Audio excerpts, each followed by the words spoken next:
Today, I will tell you a story I never thought would belong to me. A story that began on the most painful day of my life, the day I buried my husband. At my husband's funeral, just as the pastor's last words echoed under the wooden rafters of our small church in Rockport, my phone lit up. The message on the screen made my breath vanish. It said, "Don't believe them. That's not me in the grave." My hands trembled so badly that I typed back without thinking, "I don't know who you are." A reply came immediately. My fingers went numb. The phone slipped from my hand and clattered against the cold stone floor, echoing through the silence of the church. I froze beside the coffin. Before I go on, remember to like this video, subscribe, and join me in more Grandma Life Stories, where you will find not only tales of betrayal and heartbreak, but also resilience, dignity, and the fight for truth. My name is Teresa Collins, and I am 67 years old. Until recently, I thought I had lived a simple life, filled with modest joys and steady routines. Every morning I brewed strong coffee, wrote short entries in my leather-bound journal, and tended to the roses in the small garden Ernest had planted for me when we were young. He was my anchor, my compass, my true north. Now, as I stood in front of his coffin, the weight of loss pressed so hard against my chest that I could barely draw breath. The church smelled of wet wood and candle wax. Rain tapped softly against the stained glass windows, as though the sky itself was mourning with me. The pastor's voice still lingered, solemn and heavy. "May Ernest rest in peace," he had said. But the message on my phone made those words burn inside my skull. Rest in peace? How could he rest in peace if he was claiming not to be the one in the coffin? Daniel, my eldest son, leaned close. His hand rested on my shoulder with what might have seemed like comfort to anyone watching. His suit was impeccable, his tie knotted with precision, his face carved in stone. "Mom," he whispered, "you need to sit down. You look pale." His words were tender, but his eyes carried no warmth.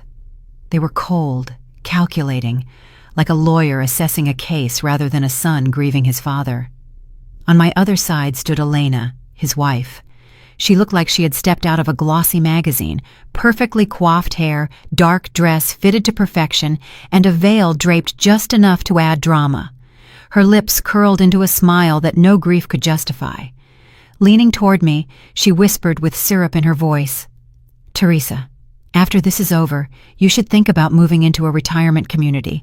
Somewhere safe, somewhere clean. You would never have to worry about anything again." Her tone was sweet, but her words landed like knives. I clenched my hands together in my lap to keep them from shaking. Behind them lingered Michael, my youngest. His posture was slouched, his tie crooked, his hands twitching at the hem of his jacket. He avoided my gaze, staring at the floor as though ashamed. I knew of his debts, the whispers of gambling, the quiet desperation.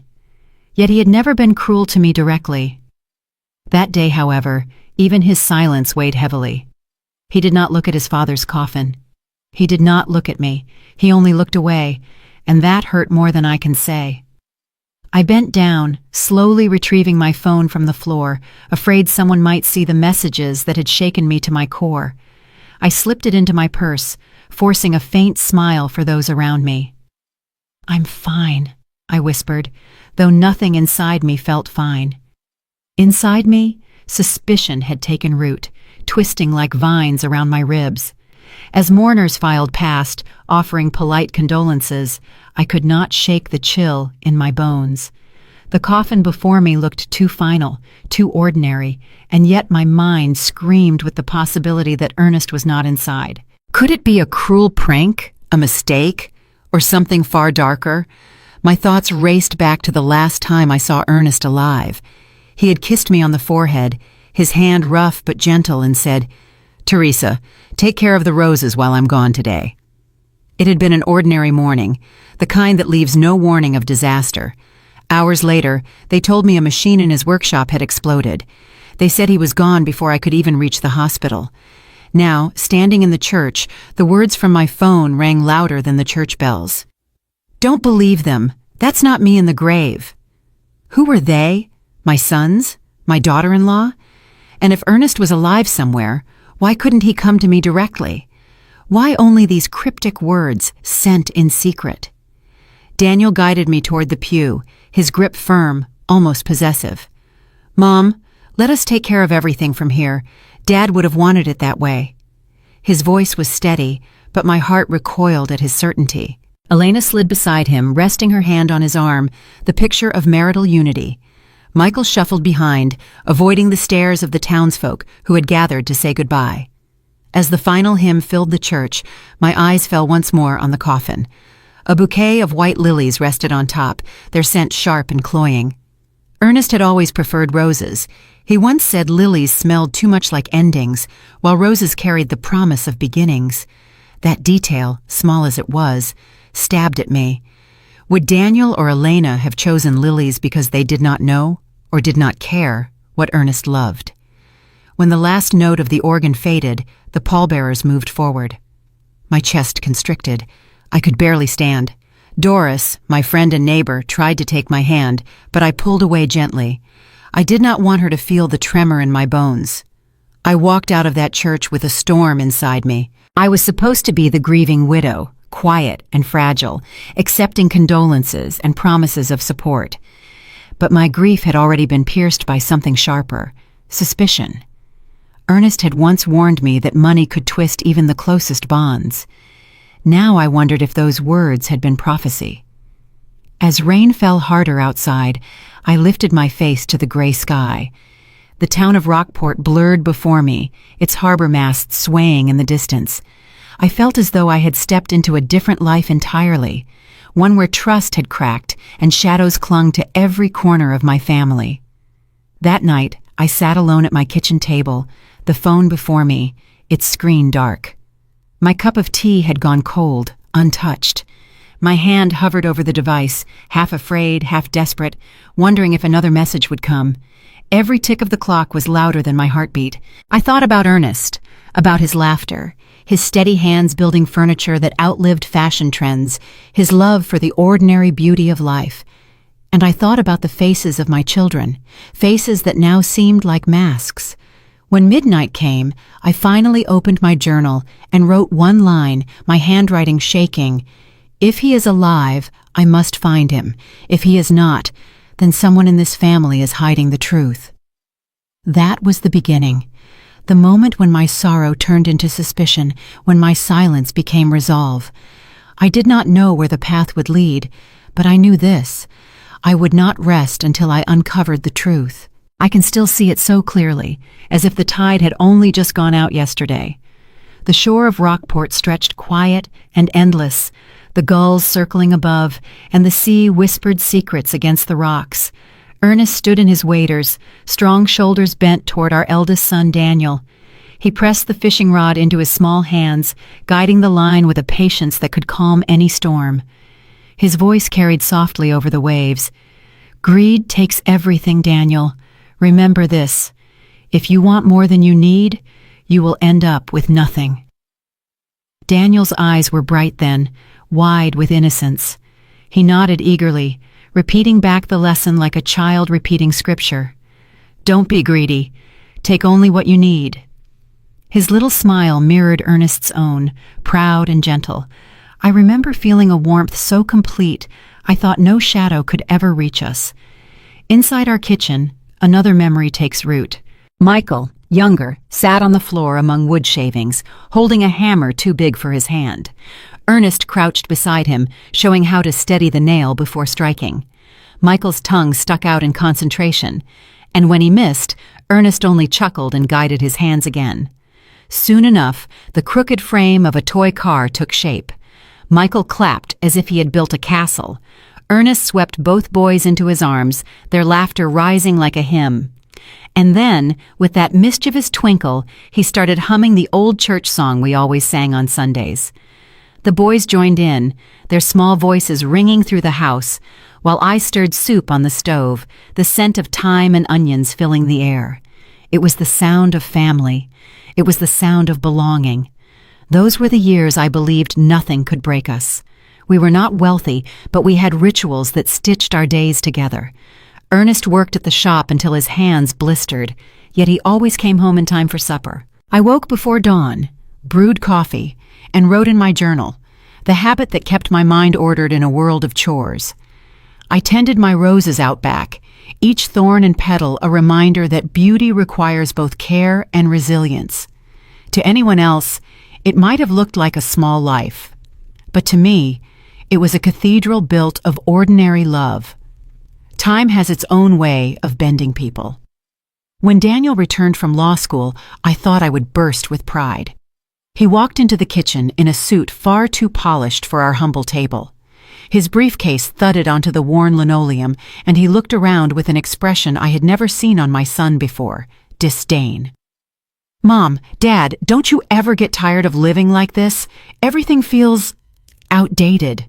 My colleagues wouldn't believe this is my home." His words landed like stones. I tried to smile, to tell him this house had raised him into the man he was, but the pride in my chest faltered. Ernest only set down his mug, gaze lowered, a silence heavier than any rebuke. Michael changed too, though in quieter ways. I would pass his room late at night and hear the hushed tone of his voice on the phone. One night, the words carried clear enough through the thin walls to make my heart stop. "Don't worry, I'll find the money. My parents have assets. I can make it happen." His voice shook with desperation. I stood frozen, my hand gripping the banister, my breath shallow. Assets. That was what he called our home, our life's work, not love, not sacrifice. Assets. The next morning, I asked if he was all right. He forced a smile, the kind that never reached his eyes. "Just work stuff, Mom. Nothing for you to worry about." I nodded, because what else could I do? But deep inside, the memory of his words curled like smoke. Ernest noticed it too. One evening as we sat on the porch, the smell of wet earth rising from the garden after rain, he said quietly, "I fear our boys are forgetting what we taught them. They see money where they should see memories." His hand covered mine, rough but steady. "If I'm wrong, I'll be glad. But if I'm right..." He trailed off, eyes fixed on the horizon. I squeezed his hand, determined to keep the shadows away. "They're just growing. It's the world we didn't know, Ernest. They're building their own lives." I wanted to believe it. I needed to believe it. So I told myself their distance, their sharper tongues, their restless ambition were all signs of adulthood, not of betrayal. I tucked my fears away in the back of my mind, like pages pressed too tightly in a journal. Looking back now, I wonder if I should have confronted them then, demanded answers, broken the silence before it festered. But love has a way of blinding us, of convincing us that loyalty will hold, even when cracks spread under the surface. I chose peace over conflict. I chose to hope. Yet small signs kept appearing. Daniel refused to sit long at our dinners, his phone always buzzing with new clients. Michael dodged questions about his work, his eyes darting like a man trapped. Even Elena, when she entered our lives, wore disdain on her face as naturally as pearls around her neck. She would touch the chipped plates at our table with manicured fingers, forcing a smile that said more than words ever could. I tried to hold on to the rituals that had once made us whole. I kept writing in my journal, pruning my roses, cooking Sunday meals. But as I looked across the table at my grown sons, I felt the silence lengthen. Ernest still told stories, still offered wisdom, but I noticed how rarely they listened. Sometimes I would catch his gaze, and in it I saw worry etched deeper than the lines of age. If anyone listening to my story has felt this, felt love turn into distance without warning, you know the ache. The shift is never sudden. It seeps in quietly, like a draft under the door. You pretend not to notice until the cold has already taken the room. And the hardest part is that you still remember the laughter, the hymns, the toy car, the fishing line. You remember the children they were, even as you watch the strangers they have become. That was the family we once were, and the family we were losing, piece by piece. I did not know then that Ernest's fears were not just worries of an aging man. They were warnings, and the day would come when those warnings proved truer than I ever dared to believe. The memory comes back to me in fragments, like frost patterns across a winter window. One evening, years before the funeral, snow was falling thick and silent outside our house in Rockport. The stove crackled, the smell of burning oak filling the kitchen, and the lamplight carved Ernest's face into planes of shadow and gold. He sat across from me, his hands cupped around a chipped mug of tea. His eyes were not on me, but somewhere distant, as if he was speaking to the darkness itself. "Teresa," he said softly, "I fear a day will come when our own sons will see me not as their father, but as a burden. And when that day comes, I don't know if love will be enough to hold them back." I remember how my throat closed at his words. I reached across the table, covering his rough hand with mine, and forced a laugh that sounded braver than I felt. "Ernest, don't be ridiculous. They love you. You're their father. You taught them everything they know." But inside, a cold breath moved through me. I had never heard him speak like that before. He had always been steady, sure of the ground beneath his feet. That night, he looked fragile in a way I couldn't admit to myself. His gaze lingered on the frost creeping across the window panes, and though I dismissed his fears aloud, part of me knew he had already sensed something I was too blind to see. The memory snapped when I turned the key to Ernest's workshop weeks after the funeral. The hinges groaned, and the scent hit me first. Sawdust and varnish, sharp and clean, too clean. I had braced myself for the sight of wreckage, for the scars of an explosion as Daniel had described.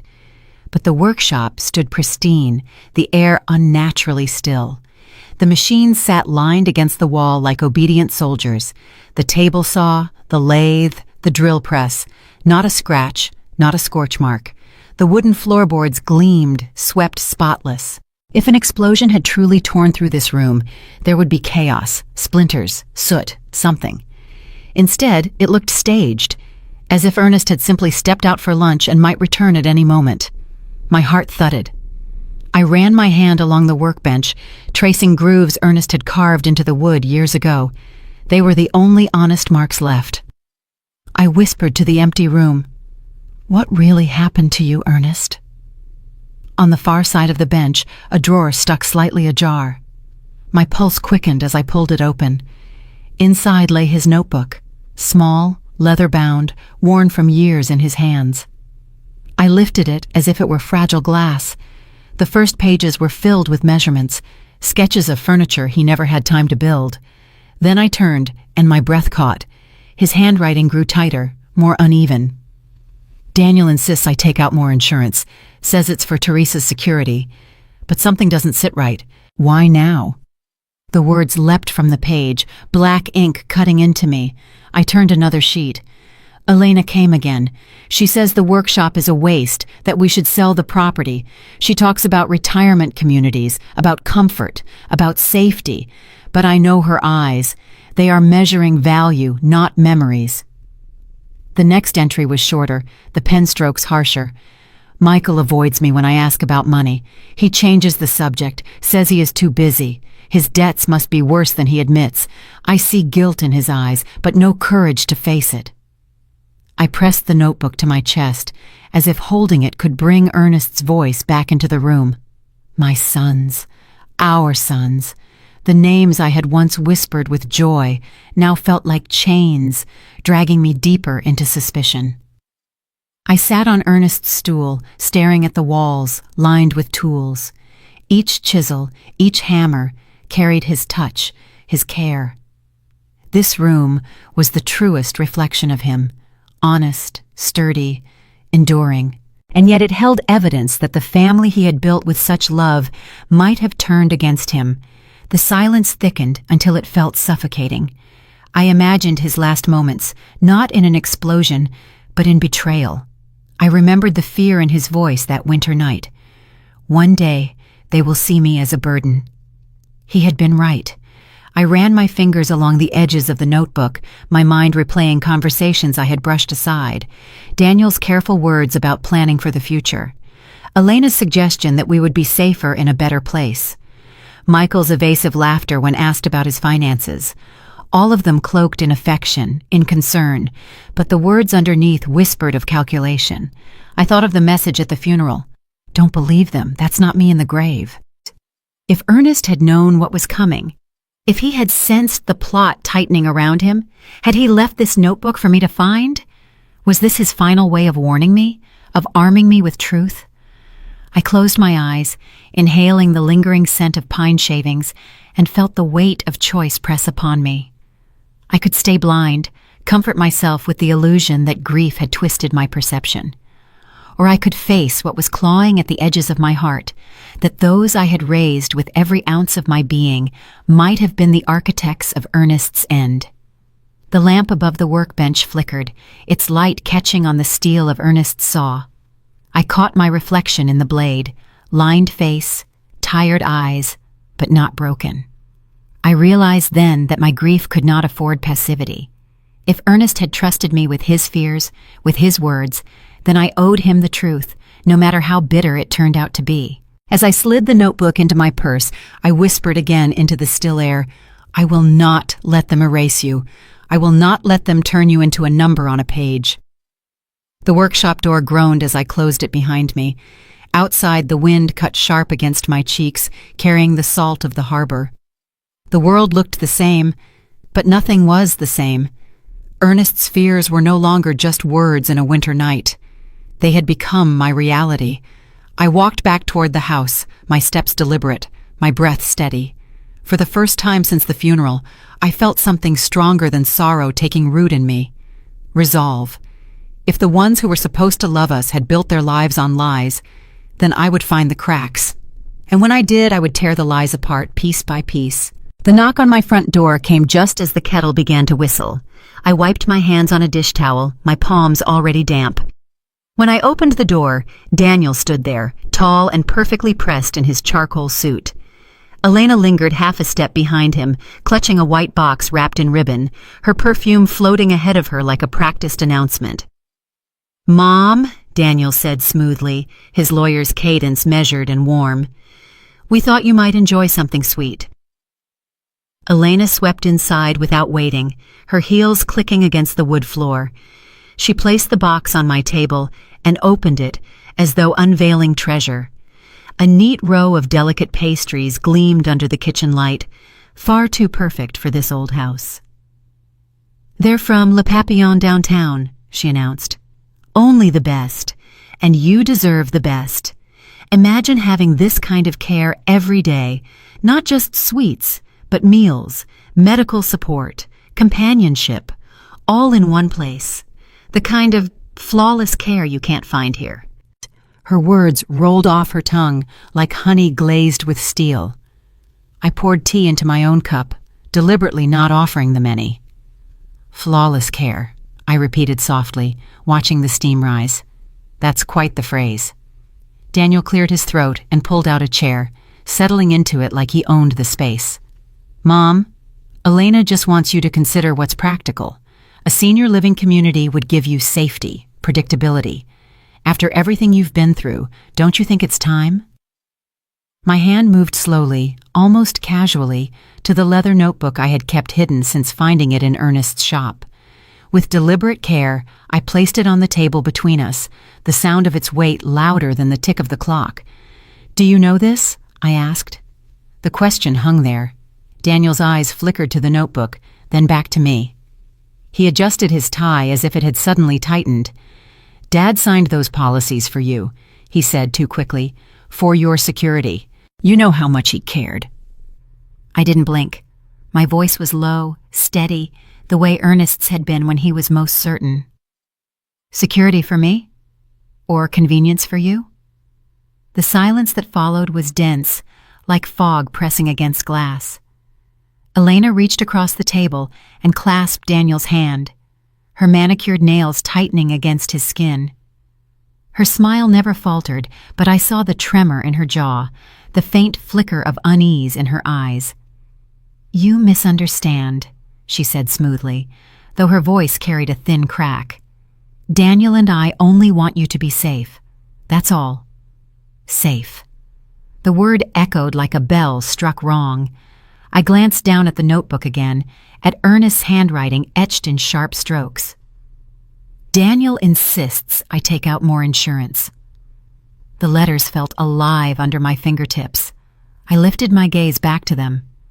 Your father didn't trust easily, but he trusted me, and he wrote things down when something troubled him. He didn't mention safety. He mentioned pressure. He mentioned doubts. Daniel's jaw flexed, and for the briefest moment, his mask slipped. I caught the flash of irritation beneath his polished veneer. Mom, you're grieving. It's easy to misinterpret. Dad would never want his words twisted into suspicion. I leaned back in my chair, feeling the wooden slats press firm against my spine. I am not twisting anything. I am listening. There's a difference. For a second, none of us moved. The only sound was the faint hum of the refrigerator and the rain beginning to tap against the window pane. The air in the room had changed, less like family and more like negotiation. Elena finally broke the stillness with a laugh, too high, too bright. We should go, she said, her hand still clutching Daniel's. Your mother clearly needs rest. Stress makes people imagine shadows where there are none. I watched them rise, watched Daniel tuck the pastries back into their pristine box. They looked out of place in his hands, like jewels in a thief's pocket. He set them back on the table with a measured smile. Think about it, Mom. We just want what's best for you. Their footsteps echoed down the hallway, and the front door closed with a sharp finality. The house returned to silence. I sat there, the pastries untouched, Ernest's notebook beneath my hand. I could feel the first crack widening, the fracture between the image of my children and the reality seeping through. They wrapped their words in sweetness, in talk of care and comfort, but beneath it was something colder, sharper. I could almost hear Ernest's voice again, quiet but certain. One day, they will see me as a burden. The tea had gone cold in my cup. I took one sip anyway, bitter and flat, and set it down. My hands no longer trembled. The fear was still there, yes, but it was beginning to turn into something else. Something Ernest would have recognized. Resolve. The smell of cinnamon drifted into my kitchen before Grace even set the pie down. She had lived 2 houses over for as long as I could remember, a woman who still hung laundry on the line in winter, and who knew the names of every child that had ever passed through this street. She stood in my doorway that afternoon, clutching a basket wrapped in a blue cloth. I thought you might need a bit of company, she said gently, her voice carrying the steady calm of someone who had buried loved ones before. And a warm pie never hurt anyone. I let her in, the wooden floor creaking beneath our steps. The table still held the untouched pastries Daniel and Elena had brought, but Grace set her pie beside them, as if daring theirs to compete with hers. The rich scent of apples and butter filled the room, grounding me in a way that their sterile offerings never could. She studied my face, her eyes narrowing with the intimacy of years. You look like you've been holding back storms, she murmured. I forced a smile, though my hands tightened around the back of a chair. Storms pass. They always do. She nodded, but I could tell she didn't believe me. After we had tea in silence for a while, Grace leaned forward, her elbows on the table. Teresa, there's something the town's been whispering about the day Ernest was taken to the hospital. My chest stiffened, my pulse quickened. What whispers? She lowered her voice, though no one else was there. People say Daniel was seen at the hospital before the ambulance even arrived. He was standing at the front desk, already talking to a nurse, asking about insurance, paperwork, things like that. By the time the paramedics rolled Ernest in, your son had been there nearly 10 minutes. The tea in my hand grew cold. That's impossible, I said slowly, though I knew by now that impossible was a word I could no longer trust. Grace reached into her basket and pulled out a plain envelope, worn at the edges. She placed it on the table as though it weighed more than her arms could carry. This came to me 2 weeks before Ernest passed. He said if anything happened to him and it didn't look right, I should give this to you. I didn't know what it was. I prayed I'd never have to hand it over, but now... My fingers trembled as I broke the seal. Inside lay a small recorder, the kind Ernest used when he wanted to remember measurements at the shop. I pressed play, and his voice, steady, beloved, unmistakable, filled the room. "Teresa, if you're hearing this, then something has gone wrong. I don't trust what Daniel and Elena are pressing me to sign. They call it protection, but I see their impatience. Michael avoids me when I ask about money, and I know he's drowning in debts. If anything happens to me, know this. It will not be an accident." The recorder clicked off. My breath caught, but no sob came. The tears slipped down my cheeks anyway, hot and silent. Grace reached across the table, squeezing my hand, but my face remained set, the muscles locked in steel. I whispered into the space between us, not to Grace, but to Ernest. "You knew. You saw what I couldn't bear to see." The room seemed to tilt, the walls closing in. Grace's eyes shone with grief of her own, though it wasn't hers to carry. "He trusted you with the truth, Teresa. He left you the map. You just have to follow it." I nodded, wiping my tears with the back of my hand. My voice came out calm, stripped of weakness. "If Ernest had the courage to record this, then I will have the courage to use it. No more looking away." I slipped the recorder back into the envelope and tucked it inside Ernest's notebook, binding his warnings together in one place. The weight of them pressed against my chest like armor. Grace sat back, her expression a blend of sorrow and pride. "You've always been stronger than you admit," she said. "I can see it now. Just promise me you won't face this alone." I managed a thin smile. "I've been alone since the day of that funeral, Grace, but solitude doesn't mean surrender." The clock struck 4, the chimes sharp in the stillness. Outside, the sky had darkened with rain, the glass rattling as the storm gathered.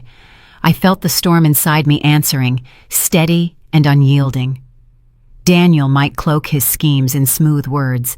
Elena might hide hers behind sweetness, and Michael might cower in silence, but Ernest had left me the truth. And now, I would carry it.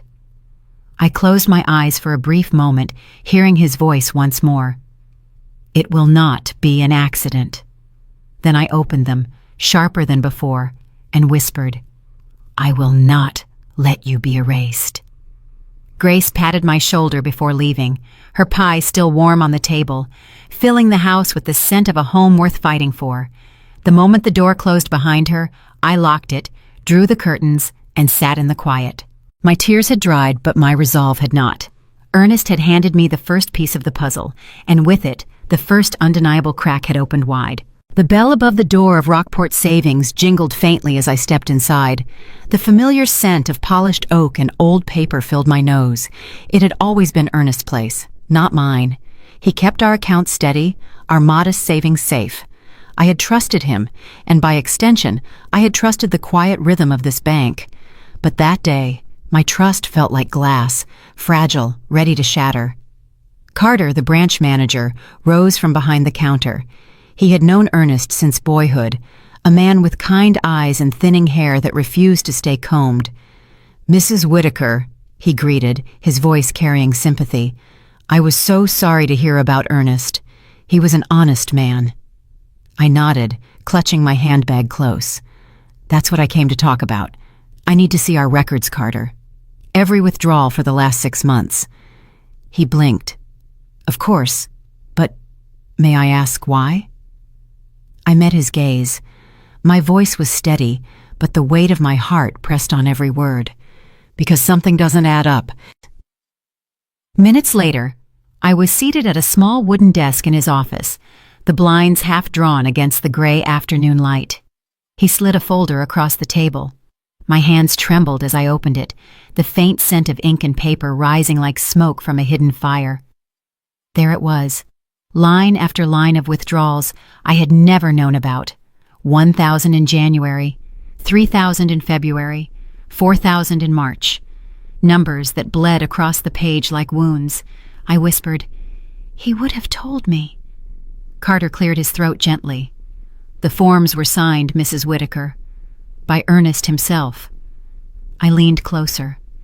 The signature looked familiar at first glance, his name written in loops I had memorized over decades of love letters and grocery lists. But this was different. Shaky, uneven, as if someone had forced his hand. My stomach knotted. "This isn't Ernest's writing," I said quietly. Carter hesitated.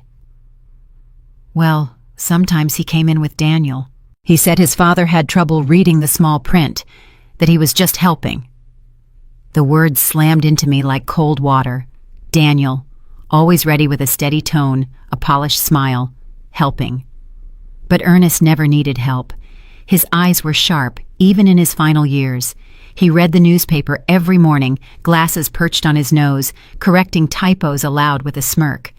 The idea of him struggling with bank documents was a lie so thin I could see daylight through it.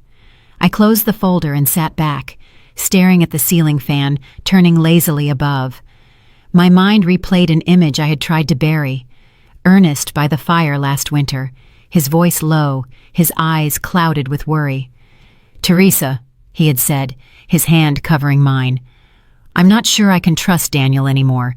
He talks about security, about planning, but his eyes, they don't see me. They see numbers." I had hushed him then, kissed his knuckles, and told him he was overthinking. I wanted to believe our eldest still carried the boy who once caught fish by his side. But now, sitting in this office with evidence laid bare, I realized Ernest had been right. He had seen what I had refused to see. Carter's voice broke into my thoughts. "Do you want me to make copies of these records for you?"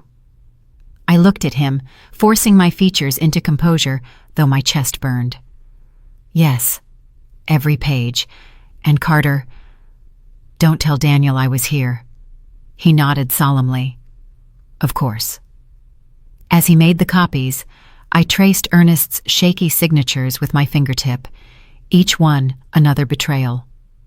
My love for my son had blinded me. I had excused his ambition, defended his long absences, ignored his clipped words when Ernest spoke of values instead of profits. I told myself it was the way of the world, that children must outgrow their parents. But this wasn't growth. It was rot. When Carter returned, I slid the folder into my handbag, the weight of it heavier than gold. I stood, my knees stiff, but my resolve steady. "Thank you," I said, my voice firm. Outside, the sky had opened to rain, the drops sharp against my skin as I walked back toward the car. The streets of Rockport, once familiar and kind, seemed colder, narrower. Every step I took echoed with the knowledge that Daniel had not only betrayed his father's trust, but had perhaps paved the path to his death. I sat in the driver's seat for a long moment, the sound of rain drumming on the roof. My reflection in the rearview mirror looked older than I remembered, lined with grief, but sharpened by something new. Resolve. I whispered to the silence, "You were right, Ernest. He was already turning against you.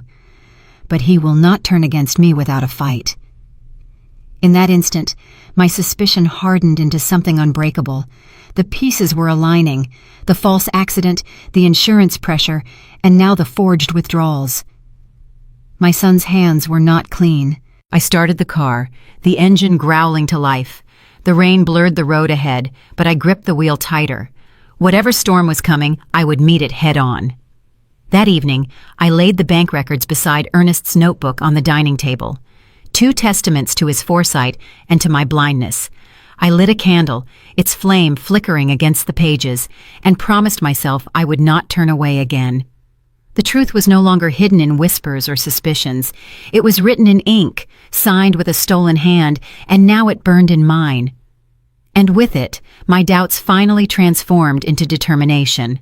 The house was silent, except for the steady tick of the clock on the wall. The hour hand had already passed midnight, and I was still at the kitchen table. The bank records and Ernest's notebook spread before me like open wounds. The rain tapped on the window pane in a rhythm that felt too much like a warning. That was when the phone rang. The shrill sound pierced the quiet, and my heart lurched. I lifted the receiver with a hand that felt heavier than stone. "Hello?" For a moment, all I heard was breathing, shallow, uneven, trembling. Then Michael's voice, cracked and frayed, came through the line. "Mom, it's me." My grip on the phone tightened. "Michael?" His words tumbled out, broken by pauses. "Mom, I didn't mean for any of this. I never wanted Dad to... He trailed off, his voice breaking like a branch under weight. My body went rigid. "What are you saying?" I asked, each word cold and deliberate. "I didn't want him hurt," he whispered. "Daniel told me it was just paperwork, just signatures, that it was for you, for your safety." I believed him. I was drowning, Mom. The debts, they were crushing me. He said if Dad signed, it would fix everything. A long silence fell. The kitchen clock ticked, each second pressing deeper into my chest. I felt the walls close in, the air grow thin. "And you agreed?" My voice cracked like ice. He sobbed, the sound muffled, ashamed. "I didn't know it would lead to this. I swear I didn't know." The tears I had been holding back all night welled in my eyes, but I did not let my voice break. I whispered the words that burned like fire in my throat. "So you sold your father. You sold him for your debts." His breath hitched. He didn't answer. The silence on the other end was louder than any confession. I pressed harder, my voice rising though my heart trembled. "Your father gave you everything. His hands bled to put food on this table, to pay for your schooling, to keep this house standing, and you gave him away with a signature?" "Mom, please," he begged, his voice desperate now. "I thought I could fix it before it went too far. I thought..." "Thought?" My words cut through his excuses. "You thought about yourself. You thought about your shame. You thought about your empty pockets. But you did not think about your father. You did not think about me." The line went silent again, broken only by his muffled sobbing. Then, without another word, the connection died. He had hung up. I lowered the receiver slowly, my hand trembling now, not from weakness but from rage. I sat in the quiet, staring at the phone as if it still held his voice.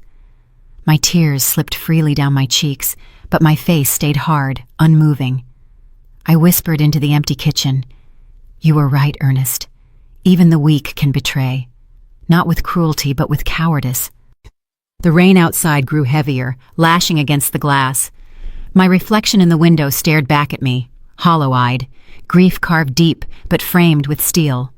I thought of Michael as a boy, trailing after Ernest in the workshop, clutching wood scraps like treasures. I thought of him laughing as he built his crooked toy car, so proud of what his small hands had made. How had that boy turned into this man? A man too afraid to face his debts, too weak to stand against his brother, too blind to see the cost of his silence. Yet even as fury filled me, sorrow twined around it. He was still my son.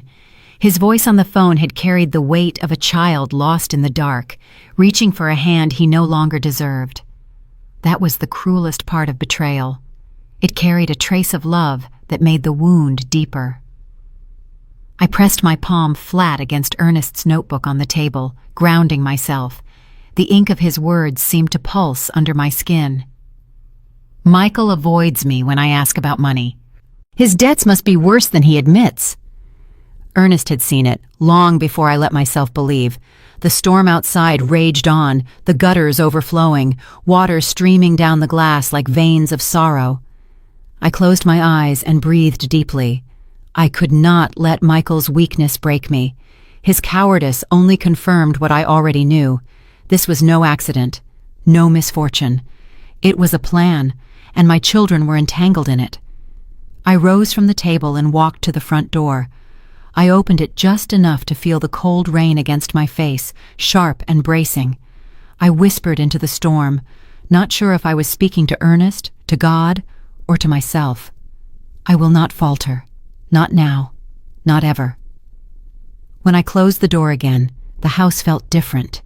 It no longer carried just the weight of grief, it carried the weight of purpose. Michael's confession, broken and pitiful, had cut away the last remnants of denial. He had chosen silence, weakness, and debt over truth. But I would choose differently. I would choose to fight. And as I turned out the kitchen light and walked slowly up the stairs, I knew sleep would not come. Not tonight, not for a long time. Not for. The restaurant was dimly lit, the kind of place Daniel and Elena loved. White linen tablecloths, tall candles that flickered but never dripped, and a piano playing soft notes in the corner. I knew the price of a meal here could cover a week's worth of groceries. They had chosen it carefully, as though the luxury itself might soften me. Daniel pulled out my chair with the precision of a man staging a performance. "Mom, you deserve a night out," he said, his voice calm and measured. Elena followed, resting her hand lightly on my shoulder as she slid into the seat beside him. Her smile was polished, practiced, the kind that showed every tooth but no warmth. The waiter came and went, pouring water into glasses, laying menus before us. I barely glanced at mine. My appetite had vanished long before I stepped through the door. Daniel leaned forward, folding his hands as though preparing for a negotiation. "Mom, we've been worried about you. Since Dad passed, it's been a lot for you to carry alone. We want to help." Elena chimed in, her tone soft and lilting, like a lullaby meant to disarm. "You shouldn't have to worry about the stress of finances, paperwork, decisions. We can take all that weight from you. You can simply live peacefully, without burdens." The waiter returned with bread, its crust crackling as he set it down. Daniel waited until he left, then reached into his briefcase. He placed a neat folder on the table and slid it toward me. The sound of it scraping against the wood was sharper than the piano notes behind us. "What is this?" I asked, though the answer was already heavy in my chest. "Just a simple arrangement," Daniel said. "It grants us financial authority, so we can make sure everything runs smoothly for you. Bills, investments, property upkeep, all under our supervision." I opened the folder. The legal language stared back at me, page after page of calculated words. And on top, a sheet clipped neatly, a doctor's note. I scanned it, my eyes catching on the phrases: stress, impaired judgment, emotional strain. My throat tightened. "Whose idea was this?"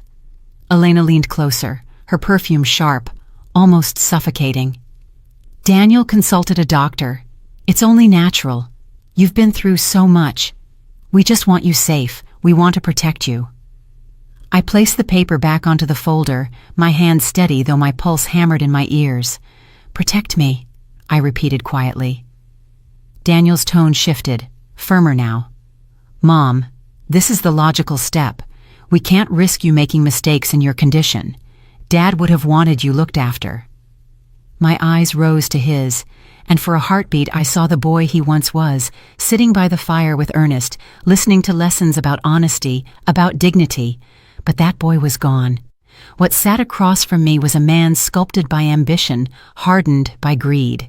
I closed the folder gently, pressing my palm flat against it, as though sealing it shut. Then I looked at them both, my voice calm, almost quiet, but sharp enough to cut. "Your father once told you the first rule of decency: never strip another person of their dignity. Do you remember?" Daniel's jaw tightened, his eyes flicking down. Elena's smile faltered, though she forced it back into place. I leaned forward, my voice steady. "He said a man loses his soul when he treats someone he loves as less than human. You both sat at that table when he spoke those words. Have you already forgotten?" The silence that followed was thick, suffocating. The pianist played on, unaware, the notes mocking the stillness between us. Elena's hand crept over Daniel's, her nails digging lightly into his skin. She tried to speak, but her voice shook despite the sugar she laced it with. "We're only doing what's best for you." I let the words hang in the air. I studied her carefully, the tremor in her jaw, the tension in her posture. Behind that sweet tone was something raw, brittle, fear. I sat back in my chair, folding my hands in my lap. "I will not sign this." Daniel's eyes snapped back to mine, hard as stone. "Mom." I cut him off. "No, this conversation is over. You underestimate me if you think grief has made me weak." The table remained frozen in silence. Finally, Elena forced a laugh that cracked at the edges. "Perhaps this isn't the right time. Maybe later." Daniel gathered the folder, sliding it back into his briefcase with a sharp motion. The snap of the clasp echoed like a gavel. We finished the meal in silence. I ate nothing, only sipped my water, each swallow bitter as ash. When the check came, Daniel paid without looking at me, his jaw clenched so tightly I thought it might break. As we walked out into the night air, the street lamps bathed the wet pavement in silver. Daniel's hand touched my elbow, guiding me toward the car. His grip was firmer than it needed to be. "You're making this harder than it should be," he murmured. I pulled my arm free, my voice low but unyielding. "And you're forgetting who raised you." The ride home was silent. When they dropped me at the curb, Elena gave a tight smile, her lips trembling. "Sleep well, Teresa," she said. Her tone was sweet, but her eyes glinted with something colder. I stood there as they drove away, the taillights vanishing into the dark. The cool night air filled my lungs, grounding me. My hands still shook, but not from fear, from certainty. Inside my house, I set Ernest's notebook back on the table beside the bank records. The pieces of the puzzle were gathering, each one darker than the last.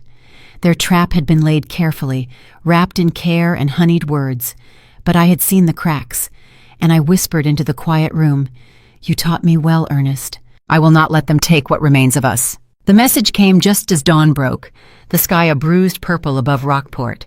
My phone vibrated against the nightstand, its glow sharp in the half-light. One sentence, 5 words that cut deeper than sleep ever could. "Go to hospital records. Ask about toxicology." I sat upright, my breath sharp in my chest. Toxicology. My hands shook as I dressed, the quiet of the house thick around me. Ernest's notebook sat on the table downstairs, waiting.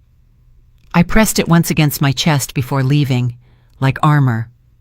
The hospital stood at the edge of town, its glass doors sliding open with a sterile hiss. The scent of disinfectant wrapped around me, sharp and bitter, mingling with the faint smell of coffee drifting from the nurse's station. My heels clicked softly on the linoleum as I walked down the corridor toward the office of Dr. Harris.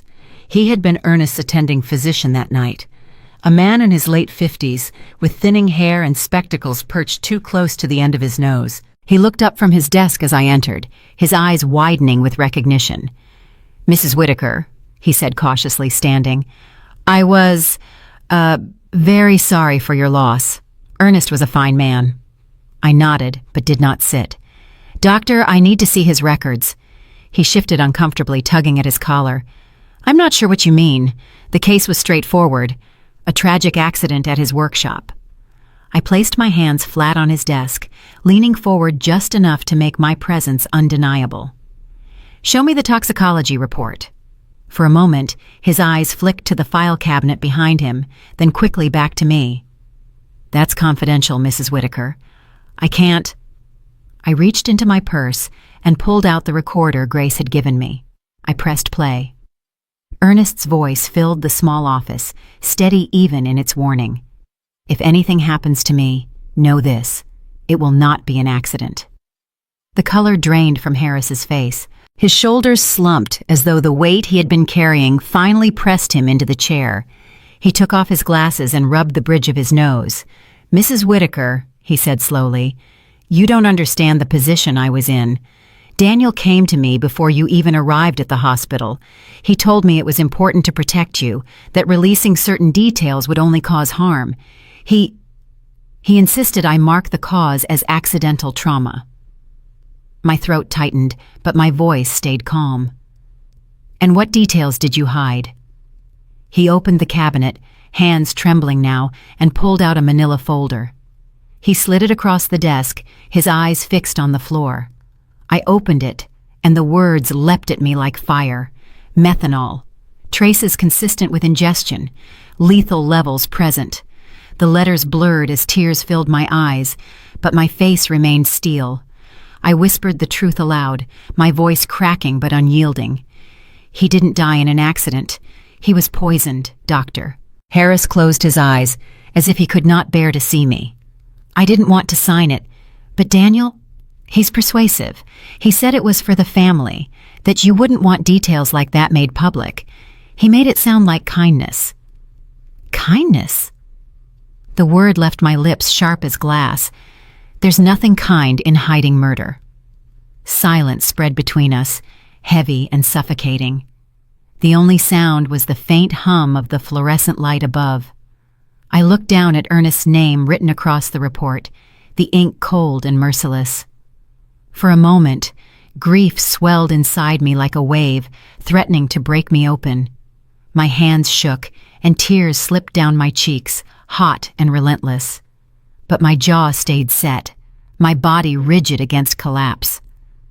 Ernest had trusted me. He had seen what I would not. Now the truth was no longer hidden. It was carved in medical ink, undeniable. I wiped my tears with the back of my hand and looked at Harris. You'll testify if needed. His eyes flicked up, guilt swimming in them. He nodded. If it comes to that, yes. I closed the folder carefully, as though it were something sacred. In a way it was. It was Ernest's final proof, his silent cry for justice. Walking back through the hospital corridor, I felt the air colder, the walls narrower, the whispers of nurses behind me stilled as I passed, but I didn't look back. The file pressed against my chest under my arm, its weight like a stone I would carry until the end. Outside, the storm had passed, and the air smelled of wet asphalt and sea salt drifting in from the harbor. The sun broke through faintly, its light pale but persistent. I stood for a moment on the steps, breathing deeply, and whispered, I know now, Ernest, and I will not stop. I walked back to the car, every step sharper than the last. Suspicion had become certainty. Doubt had hardened into resolve. The truth was mine now, and with it, the fight ahead. As I placed the folder beside Ernest's notebook on the passenger seat, I thought of Daniel's measured tone, Elena's sugary words, Michael's broken confession. The pieces of their web had begun to unravel, and I was ready to pull until it collapsed entirely. For the first time since his death, I felt Ernest beside me, not as memory, not as grief, but as strength. I started the engine. The road ahead was long, dark, and dangerous, but I would drive it without fear, because now I had the truth. Grace arrived just as the sun dipped low, painting the harbor with streaks of copper and bruised purple. She knocked lightly, as if afraid her touch might shatter the fragile quiet of my home. I opened the door, and there she stood, shawl wrapped tightly around her shoulders, a folder clutched to her chest. The smell of the sea followed her inside, sharp and briny. "Teresa," she said softly, her eyes already glistening. "I've been carrying something Ernest asked of me, and I can't keep it any longer."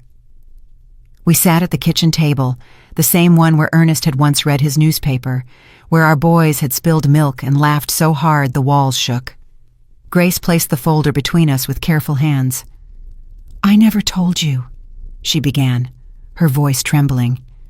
"But a few weeks before everything, Ernest came to me. He looked more tired than I had ever seen him. He said if something happened, if he couldn't speak for himself, I should. He wanted me to be his witness." I felt my breath hitch. "Witness? To what?" Her gaze dropped to her hands, wringing the corner of her shawl. "To the pressure Daniel and Elena put on him. I saw it with my own eyes, Teresa.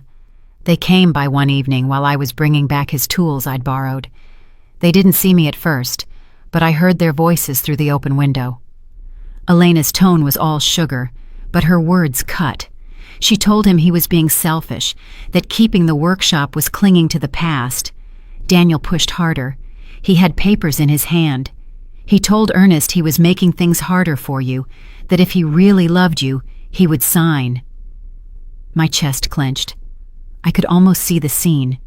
Ernest standing there, shoulders squared, refusing, while our son and his wife cornered him with words that sounded like care but reeked of control. Grace's eyes brimmed.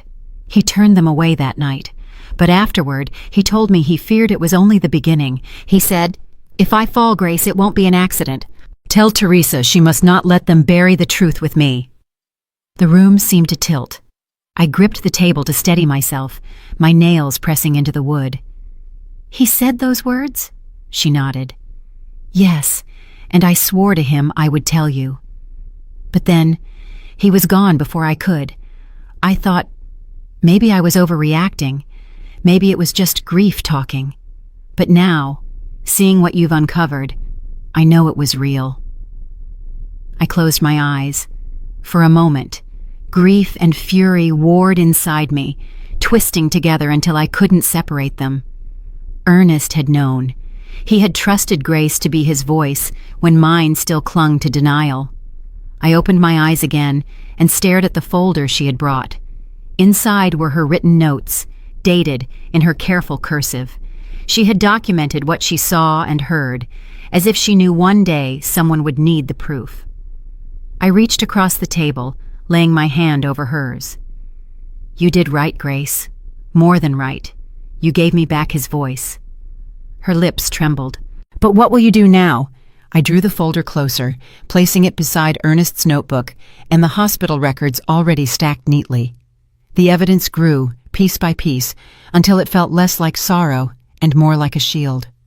"I will do what Ernest asked. I will not only protect his name but my own dignity. They thought they could silence us both. They were wrong." Grace held my gaze, and for a long moment there was no sound but the faint hum of the refrigerator and the distant cry of gulls outside. I thought of Ernest, his rough hands guiding Daniel's fishing line, his laughter as Michael hammered bent nails, his voice steady at the dinner table. He had given our sons not just a home, but principles.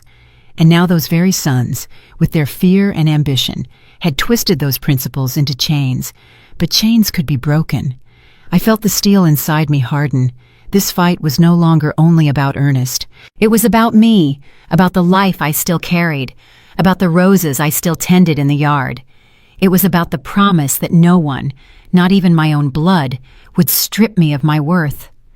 Grace rose slowly, tears slipping down her cheeks.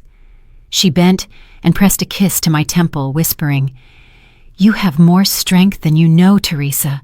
Use it." When she left, the house fell quiet again, but it was not the same silence.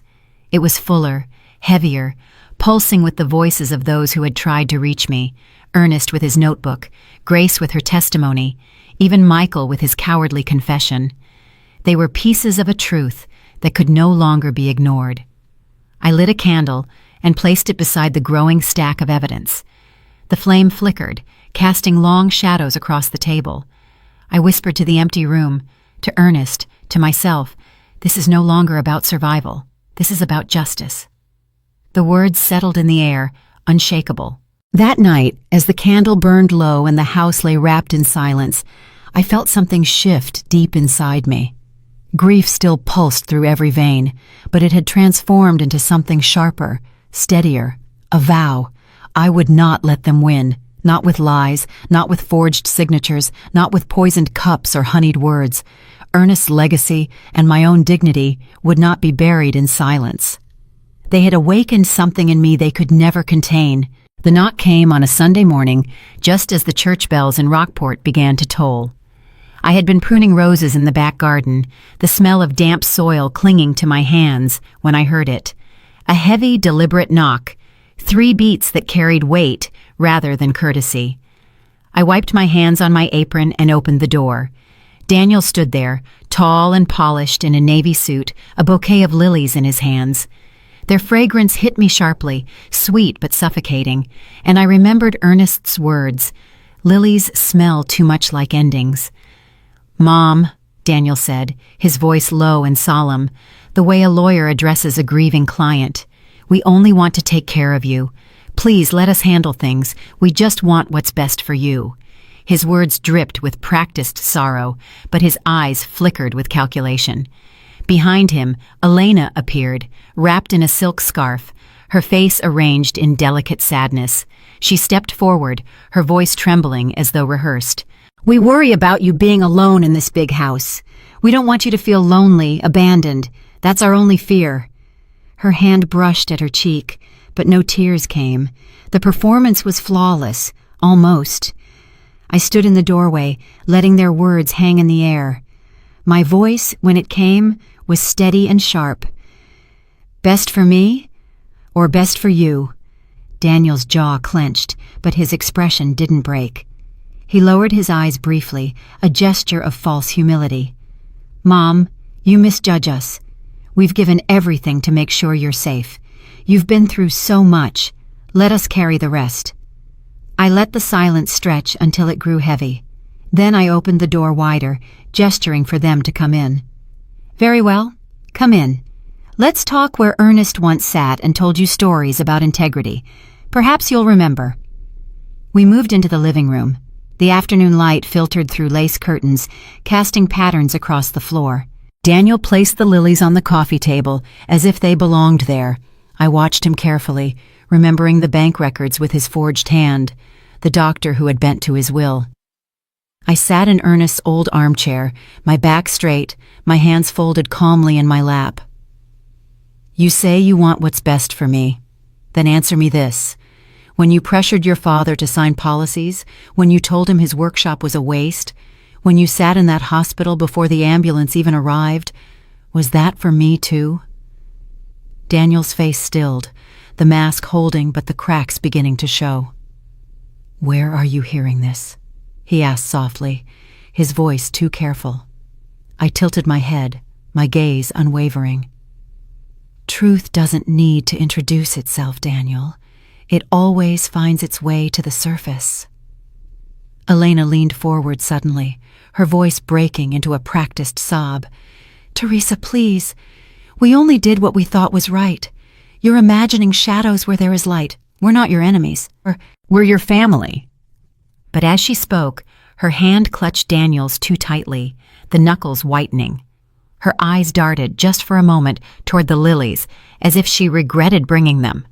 The cracks spread across their facade like fractures in glass. I let them sit there, exposed in their own performance, and then I spoke with a calm Ernest would have recognized. "Your father once told you, the first act of a decent man is to never strip dignity from another. And yet here you are, in his house, in front of his wife, trying to dress control as kindness. Have you forgotten every lesson he gave you?" For the first time, Daniel faltered. His mouth tightened, his eyes hardened, but he could not find words quickly enough. Elena's tears dried mid-performance, her silence louder than any denial. The lilies sat between us on the table, their perfume choking the air, a symbol of endings disguised as beauty. I rose slowly, walked to the window, and opened it wide. The breeze swept through, carrying the salty tang of the harbor, pushing the cloying scent of lilies aside. When I turned back, my face was calm, but my words struck with finality. "You want me to trust you with my life, my home, my future, but you've already forgotten how to honor the life and dignity of the man who gave you yours. I will not forget, and I will not yield."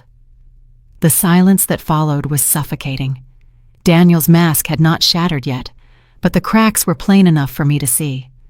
Elena lowered her gaze, her hands trembling in her lap. I let them sit there, exposed, and then I whispered into the room, not for them, but for Ernest, for myself. "The facade is breaking, and when it falls, I will be ready." I spread everything out across my dining table as though preparing for battle. The table that once held Sunday suppers now bore the weight of truth, each piece laid with precision. Ernest's leather notebook sat in the center, its worn edges speaking of his quiet vigilance. Beside it, the recorder Grace had handed me, her trembling voice still echoing in my mind. He told me to be his witness. Next, the bank statements. Columns of numbers bleeding proof of Daniel's hand guiding Ernest into financial ruin. And finally, the hospital folder, its words carved in clinical ink. Methanol. Lethal levels.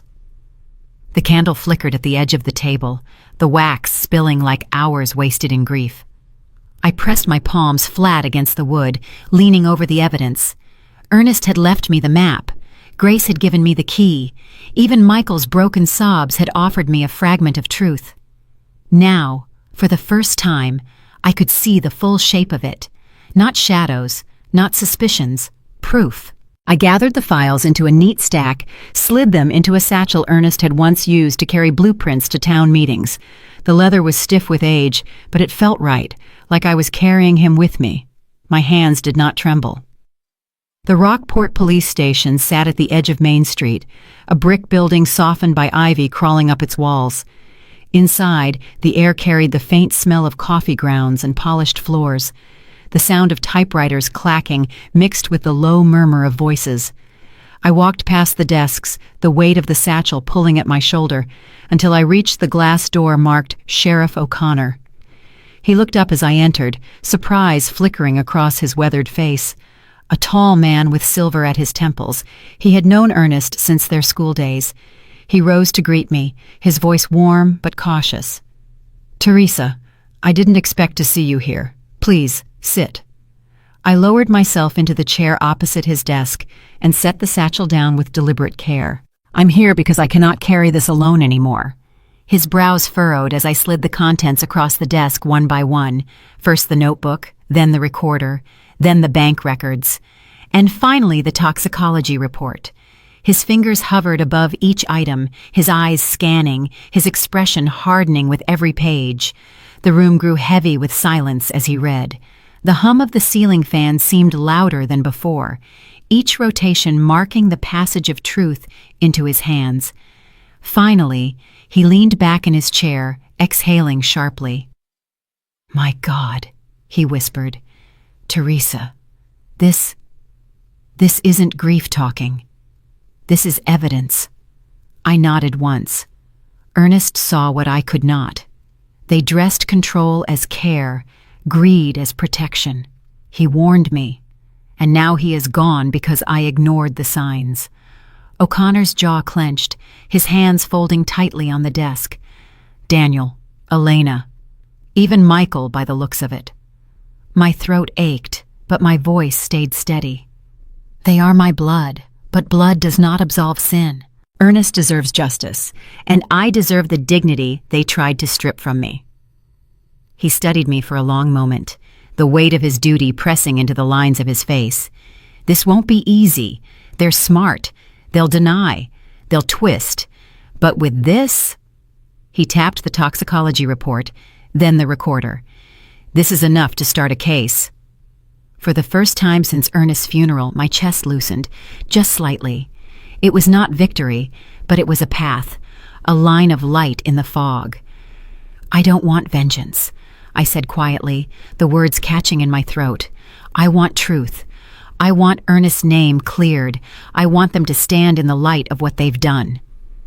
O'Connor leaned forward, his eyes steady on mine.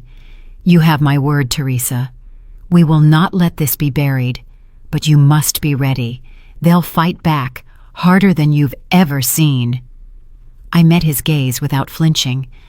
"I've been fighting alone since the day they lowered an empty coffin into the ground. I am ready." He nodded, then gathered the documents into a careful stack. "Leave these with me. I'll have copies made, official channels followed.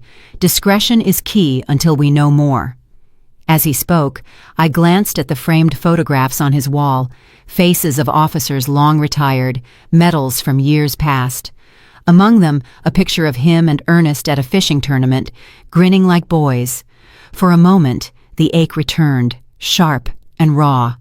Ernest should have been here to place these files himself, but he wasn't. And so I would. I rose from my chair, my legs steadier than I expected. O'Connor stood too, and as he held out his hand, I clasped it firmly. His grip was strong, grounded, a reminder that I was no longer walking this road entirely alone. "Thank you," I said. The words felt too small, but they were all I had. Outside, the late afternoon sun broke through the clouds, spilling light across Main Street. I stood on the steps of the station, the cool breeze carrying the scent of salt water and pine. For the first time, the weight in my chest shifted, not gone, but transformed. I whispered to the wind, to Ernest, to myself.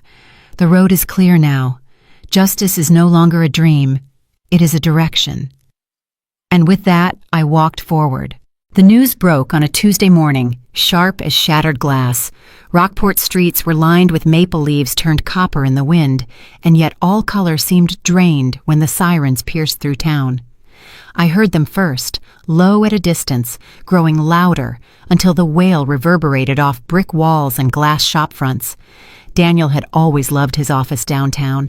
Mahogany panels, brass lamps, shelves stacked with law books that made him look wiser than he truly was. That morning, it became his cage. Sheriff O'Connor and 2 deputies pushed through the glass doors, badges gleaming under fluorescent light. "Daniel Whitaker," O'Connor's voice rang out, steady and unyielding. "You are under arrest for fraud, forgery, and conspiracy to commit homicide." The words cracked the air.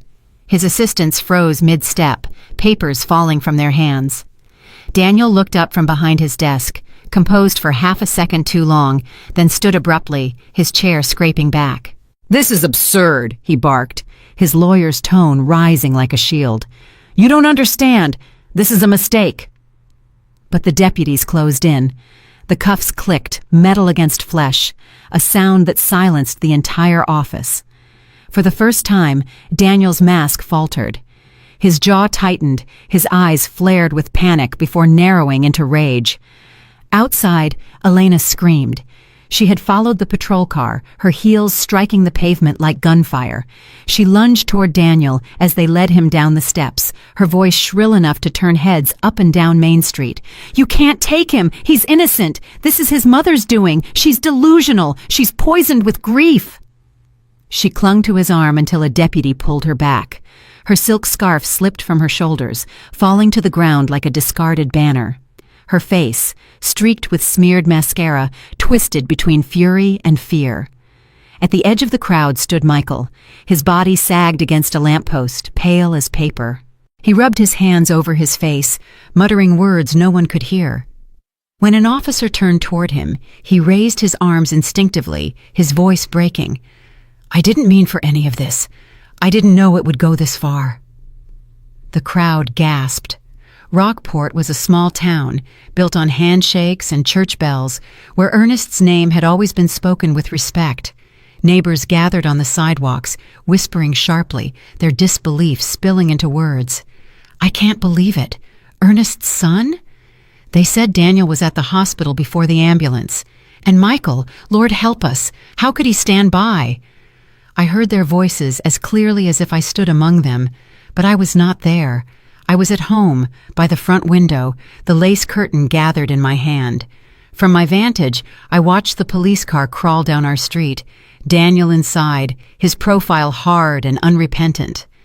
Elena stumbled after the flashing lights until she collapsed against the curb, sobbing into her palms. Michael stood apart, his head bowed, shame painting him in colors darker than guilt. The sight carved into me. They were my children, my blood, my flesh. Once, I had cradled them, kissed scraped knees, prayed over their futures.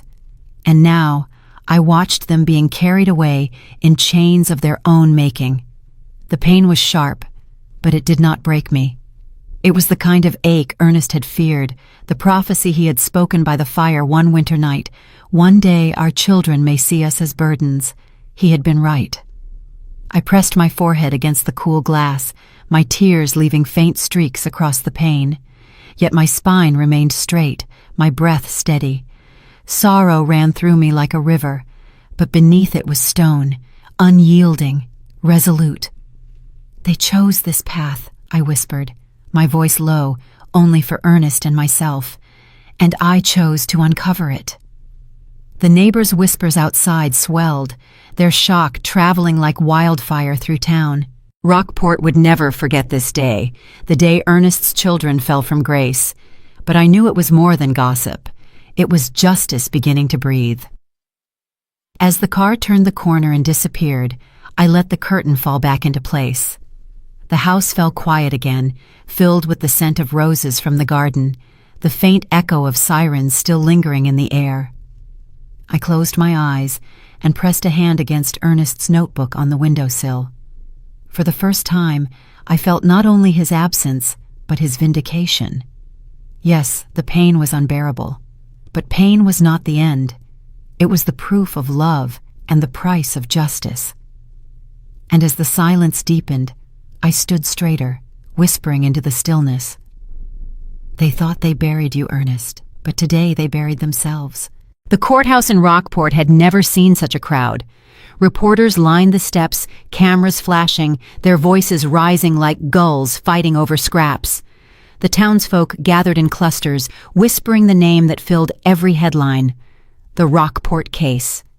What had once been whispers in grocery aisles was now spoken aloud, broadcast across radios, printed in bold on newspapers. I walked past them slowly, each step steady, though my heart pounded in my chest. The satchel with Ernest's notebook, the bank records, the toxicology report, and Grace's sworn statement had long been handed to the prosecution. All that was left for me now was truth, spoken plainly, without fear. Inside, the courtroom swelled with voices that hushed the moment the judge entered. The oak benches groaned under the weight of neighbors, strangers, even old friends of Ernest. I sat at the front, my hands folded tightly, my eyes fixed on the empty witness stand. The prosecutor began, his voice firm, each piece of evidence revealed like a hammer blow against the silence. The forged signatures, the withdrawals Ernest never approved, the toxicology report with methanol levels no accident could explain, Grace's testimony that Ernest had feared his own son's pressure. And then, the wavering recording of Michael's late-night call, his broken admission that Daniel had led him into betrayal. Each item was placed before the court like stones, building a monument Ernest never asked for, but deserved. I was called to the stand. My legs felt heavy as I rose, but once I faced the jury, a strange calm settled over me. I spoke of Ernest, not only as a victim of greed, but as a man of principle. I told them about his hands, calloused from decades in the workshop, his laughter that filled our kitchen, his lessons at the dinner table. Dignity is a man's true wealth. Strip it from him, and you strip him of everything. My voice wavered only once when I said, he deserved to grow old in peace, not to be poisoned by the very people he trusted most. But I did not cry. I would not give Daniel or Elena the satisfaction. When I stepped down, I passed close enough to see their faces. Daniel's head hung low, his jaw clenched, his eyes refusing to meet mine. For the first time, the mask he had worn so long, the calm, the control, was shattered. Michael sat with his shoulders shaking, tears streaking his face, his whispers too soft to reach me. And Elena sat rigid, her lips pressed into a thin line, her eyes cold, daring the world to pity her. She had not shed a tear, not even as her empire of lies crumbled. The courtroom held its breath as the jury returned. The foreman stood, voice steady, as the verdicts were read aloud. Daniel Whitaker, guilty of premeditated murder, fraud, and forgery. Elena Whitaker, guilty of conspiracy and aiding in financial exploitation. Michael Whitaker, guilty of concealment and accessory after the fact. The judge's gavel struck, each sound final, irrevocable. Sentences were read. Daniel to spend life behind bars, Elena to decades of imprisonment, Michael to years that might one day allow his release. But the punishment was not in the numbers. It was in the silence that followed, in the faces of neighbors who once respected them, now turned in disbelief and shame. The whispers swelled again, rippling through the benches. Ernest was right all along. How could children betray their own blood? She stood tall, even when they tried to break her. I sat still, my hands resting calmly on my lap. The ache in my chest was unbearable, but beneath it was a strange release. Justice had been spoken aloud, carved into record. Ernest's name was no longer tainted by suspicion. It was Daniel and Elena who bore the stain. Through the window, sunlight poured across the floorboards, dust motes dancing in the golden glow. For a moment, I imagined Ernest standing there, arms folded, nodding once in quiet approval. As the bailiffs led my children away, I did not move. Daniel's eyes flickered toward me, anger, shame, and a desperate plea tangled together, but I did not flinch. Michael's sobs echoed as he stumbled, whispering, "I'm sorry," into the stale courtroom air. Elena kept her chin high, but her fingers twisted the fabric of her dress until the seams strained. I did not rise until they were gone. Only then did I stand, my body straight despite the years that weighed on it, and whispered to myself, "Justice has been served. Ernest, they will not silence you again." The courtroom emptied slowly, voices buzzing, but I lingered. I ran my hand over the polished rail of the witness stand one last time. It was not triumph I felt, but clarity. The road had been brutal, lined with betrayal and grief, but it had led here, to this moment of truth. I stepped out into the autumn air, the courthouse steps bathed in light. The reporters shouted, neighbors called my name, but I did not answer. My gaze lifted to the sky, where the church bell tolled noon, and for the first time in many months, I breathed without fear. The trial was over. The war Ernest warned me of had been fought. And though I carried wounds no one could see, I carried dignity too, his and mine. A year had passed since the trial, but Rockport still carried its scars. Whispers in the market stalls lingered, stories told in hushed tones over coffee. Yet here, in my corner of the world, silence had become peace. The workshop where Ernest once built tables and cradles now stood transformed, a sanctuary of roses. I had torn away the dust and timber, replaced sawdust with soil. Every plank of the old floor had been lifted, and in its place I planted roots. The beams of the workshop became trellises, sturdy arms for climbing roses in shades of crimson, ivory, and gold. Their scent filled the air, mingling with the salt of the sea breeze. Neighbors who once pitied me now passed by and paused, struck by the sight of blooms where sorrow once lived. They called it Teresa's garden, but I called it his voice turned to petals. This morning, after a night of gentle rain, the earth was soft and fragrant. I settled onto the old bench Ernest had carved years ago, now nestled between rose beds heavy with blossoms. My Parker pen rested in my fingers, its weight familiar, comforting. I opened my leather-bound journal and began to write. The gulls cried overhead, circling above the harbor. I let their sound blend with the scratch of ink on paper. My words were not for anyone else. They were for Ernest and for myself. "Dearest," I wrote, "the storm has passed. Justice has come. And though the road was heavy, we walked it together. Your voice through notes, mine through resolve. They tried to strip us of dignity, but we endured. And now, when I look at these roses, I see you, strong, rooted, yet tender enough to bloom." I paused, the pen trembling for a moment. My hand brushed over the petals nearest to me, velvety, warm from the morning sun. Their color was a red Ernest always favored, the kind he said reminded him of life lived fully, not feared. The air carried the earthy scent of soil, freshened by rain. I closed my eyes and breathed it in, and for the first time in years, it did not sting with grief. It healed. I whispered aloud, my voice steady, but touched with tenderness. "Ernest, justice has been served. You are still here, in every root, every leaf, every bloom. They thought they buried you, but they only planted you deeper into my soul." Just then, the phone in my pocket vibrated. Its buzz was soft, almost hesitant. I drew it out, expecting some ordinary message from Grace or the church, but the number was unfamiliar. My thumb hovered before I opened it. One line appeared on the screen. "Thank you, Teresa." No name, no explanation, just those words. I stared, my breath caught, a smile breaking slowly across my lips. Perhaps it was a trick of technology, perhaps something unexplained, but I chose not to question it. Whether from Ernest, from fate, or from some unseen hand, it was the final benediction I had waited for.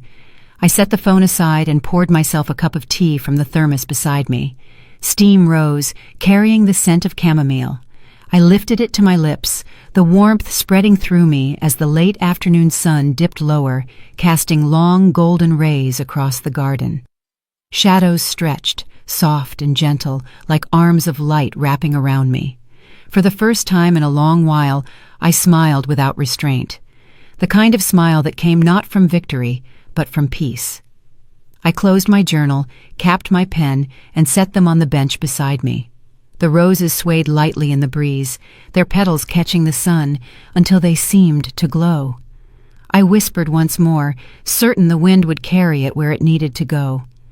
We endured. We prevailed.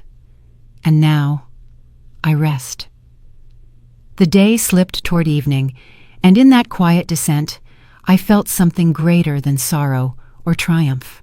I felt dignity, whole, unbroken, eternal. Justice had been served, love had not been silenced. And as the gulls wheeled above and the roses swayed below, I knew Ernest remained, not in absence, but in presence, woven into every breath I would take for the rest of my days.